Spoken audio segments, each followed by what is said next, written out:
મનપસંદ રસપુરી બનાવું? હા બનાવે રસપુરી બના ચાલ. ઠીક.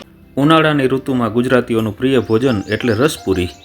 કેરીનો રસ, પૂરી સાથે થોડું ફરસાણ, સંભારો, સલાડ અને છાશ મળી જાય તો ગુજરાતીઓને જલસા પડી જાય. અને જો સાથે આ રસપુરીના જમણવારનો સ્વાદ બમણો કરી દે એવું બટેટાનું ઘટ્ટ ગ્રેવીવાળું શાક હોય તો પછી પૂછવું જ શું. મિત્રો, આજે આપણે આ રસપુરીના જમણવારનો સ્વાદ વધારી દેનારા બટેટાનું ગ્રેવીવાળું શાક બનાવવાની રીત જોઈશું. તો વિડીયોમાં છેક સુધી બન્યા રહેજો. વિડીયો પસંદ આવે તો લાઇક જરૂરથી કરજો, તમારા ફ્રેન્ડ્સ અને ફેમિલીમાં શેર કરજો અને અમારી યુટ્યુબ ચેનલને હજુ સુધી સબસ્ક્રાઈબ ના કરી હોય તો અત્યારે જ સબસ્ક્રાઈબ કરી લેજો. તો ચાલો શરૂ કરીએ આજની મજેદાર રેસીપી.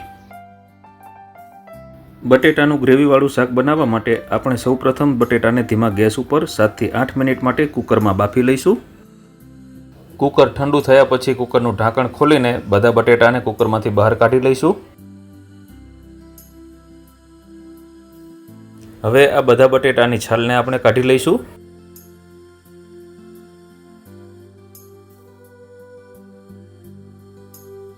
હવે અહીં આપણે બધા જ બટેટાને છાલ ઉતારીને તૈયાર કરી લીધા છે. આ બટેટા કાપીને આપણે મીડિયમ સાઇઝના ટુકડા કરી લઈશું.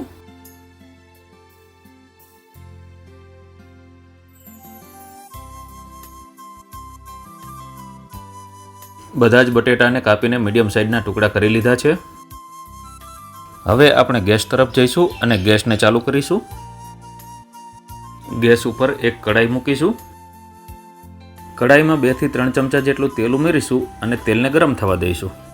તેલ ગરમ થઈ જાય એટલે એમાં અડધી ચમચી જીરું ઉમેરીશું. 5 ચમચી જેટલી હિંગ ઉમેરીશું. 2 નંગ સૂકા લાલ મરચાં ઉમેરીશું. 8 થી 10 નંગ જેટલા મીઠા લીમડાના પાન ઉમેરીશું.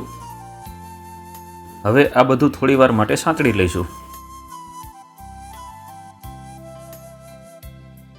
હવે ઝીણા સમારીને રાખેલા લીલા મરચાં ઉમેરીશું. સાથે સાથે ઝીણા સમારીને રાખેલા ટમેટા ઉમેરીશું. હવે થોડી વાર માટે આને સાંતળી લઈશું. હવે સ્વાદ પ્રમાણે મીઠું ઉમેરીશું જેથી ટમેટા જલ્દીથી ચડી જાય.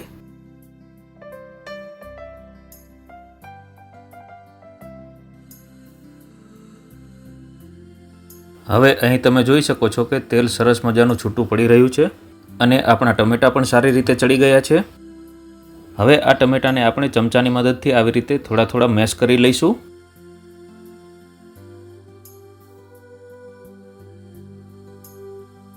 હવે અડધી ચમચી હળદર ઉમેરીશું. 1.5 થી 2 ચમચી લાલ મરચું પાવડર ઉમેરીશું. અહીં તમે તમારી તીખાશની પસંદ પ્રમાણે કાશ્મીરી મરચું કે લાલ મરચાં પાવડરનો ઉપયોગ કરી શકો છો.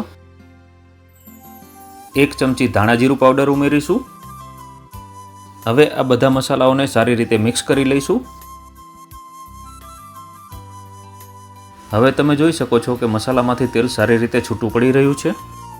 હવે આપણે બાફીને કટ કરીને જે બટેટા રાખ્યા છે એ બટેટાને આમાં ઉમેરી દઈશું.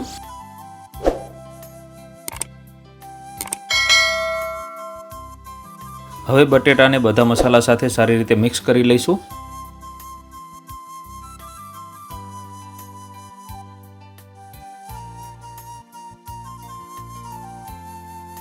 હવે આમાં 1 ગ્લાસ જેટલું પાણી ઉમેરી દઈશું. હવે આ બટેટાને હલાવીને બધું સારી રીતે મિક્સ કરી લઈશું. તમારે કેટલો રસો રાખવો છે એ પ્રમાણે અહીં પાણી ઉમેરી દેવું. હવે થોડા બટેટાને આવી રીતે ચમચાથી દબાવીને મેશ કરી લઈશું. મિત્રો, અમે અમારી ચેનલ ઉપર ખમણ, પાતરા, ખાંડવી અને સેવ ખમણી જેવા ગુજરાતીઓના પ્રિય ફરસાણના વિડીયો મૂકેલા છે, જેની લિંક નીચે ડિસ્ક્રિપ્શન બોક્સમાં આપેલી છે.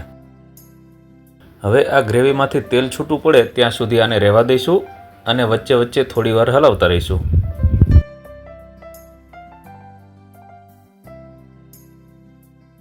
હવે તમે જોઈ શકો છો કે આપણી ગ્રેવી થોડી ઘટ્ટ થઈ ગઈ છે.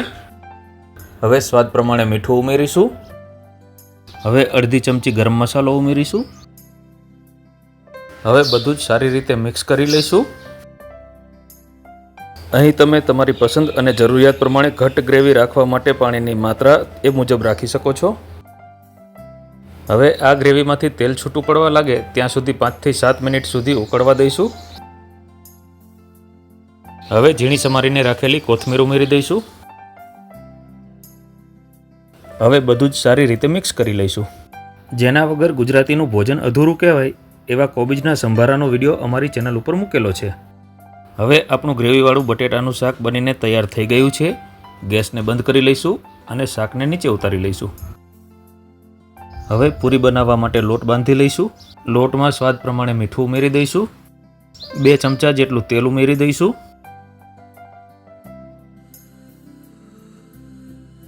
હાથેથી મસળીને બધું સારી રીતે મિક્સ કરી લઈશું.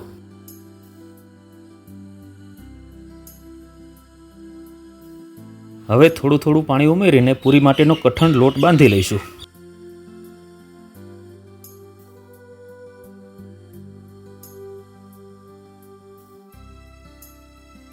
અહીં આપણો લોટ બંધાઈને તૈયાર થઈ ગયો છે.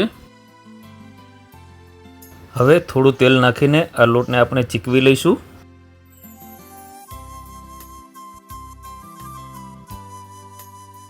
અહીં પૂરી બનાવવા માટેનો લોટ તૈયાર થઈ ગયો છે. હવે આને ઢાંકીને આપણે 10 થી 15 મિનિટ માટે રેસ્ટ આપીશું. હવે 10 થી 15 મિનિટ પછી આપણે પૂરી બનાવવાની તૈયારી કરીશું. લોટને થોડો મસળીને પછી એમાંથી પૂરી માટેના નાના નાના લુવા તૈયાર કરી લઈશું.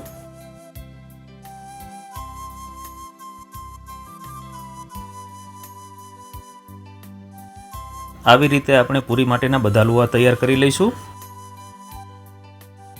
હવે ગેસ ચાલુ કરીને પૂરી તળવા માટે કડાઈમાં ગેસ ઉપર તેલ ગરમ કરવા મૂકીશું. વેલણ પાટલીની મદદથી પૂરી વણી લઈશું.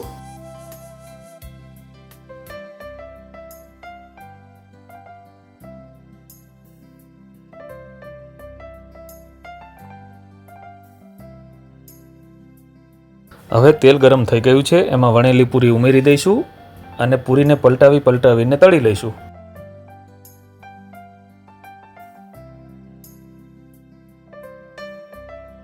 આવી જ રીતે બાકીની બધી પૂરીઓને તળી લઈશું. જોતાં જ મોંમાં પાણી આવી જાય એવું બટેટાનું શાક આપણું દેખાઈ રહ્યું છે. તો ચાલો હવે જમવાની તૈયારી કરી લઈએ. એક પ્લેટમાં બટેટાનું શાક સર્વ કરીશું.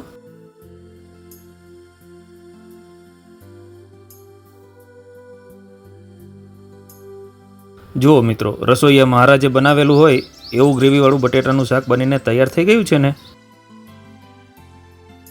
હવે રસપુરીનો જમણવાર છે એટલે કેરીનો રસ પણ સર્વ તો કરવો જ પડશે. કોઈ પણ જાતના મિક્સર, જ્યુસર કે બ્લેન્ડરના ઉપયોગ કર્યા વગર આ રસ ઘરે બનાવેલો છે. આ રીતે રસ બનાવવાનો વિડીયો અમારી YouTube ચેનલ ઉપર મૂકેલો છે, જેની લિંક નીચે ડિસ્ક્રિપ્શન બોક્સમાં આપેલી છે. તો મિત્રો, ગ્રેવીવાળા બટેટાનું શાક બનાવવાની રીતનો વિડીયો તમને કેવો લાગ્યો મને કોમેન્ટ કરીને જરૂરથી જણાવજો. જો તમને રસપુરી અને ગ્રેવીવાળા બટેટાના શાકનો વિડીયો અને રેસીપી પસંદ આવ્યા હોય તો મારા વિડીયોને લાઇક કરજો, તમારા ફ્રેન્ડ્સ અને ફેમિલીમાં શેર કરજો અને મારી YouTube ચેનલને સબસ્ક્રાઈબ જરૂરથી કરી લેજો. મારો વિડીયો જોવા બદલ તમારો ખૂબ ખૂબ આભાર. ફરી મળીશું આવી જ નવી રસપ્રદ રેસીપી સાથે. ત્યાં સુધી બધાને જય શ્રી કૃષ્ણ.